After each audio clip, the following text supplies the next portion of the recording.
La partie ressources humaines va vous servir pour trois choses.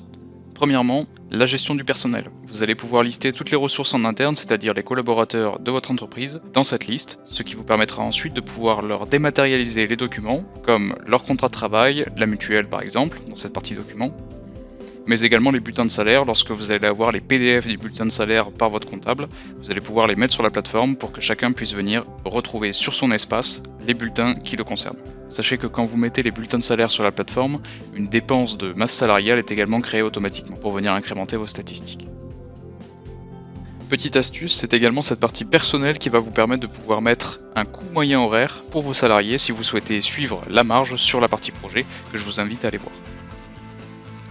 Deuxième chose, la gestion des absences. Un compteur de congé peut automatiquement être mis en place au départ de votre compte. Et ce compteur permettra aux salariés de pouvoir faire des demandes d'absence,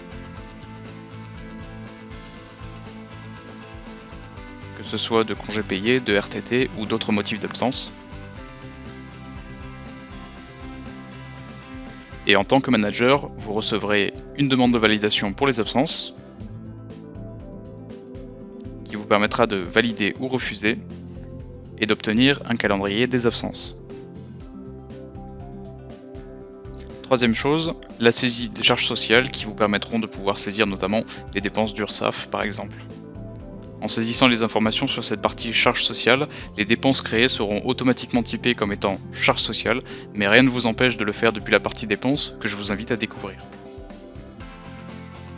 Retrouvez-nous dans nos autres vidéos de présentation sur Axonote ou sur notre chaîne YouTube. A bientôt sur Axonote.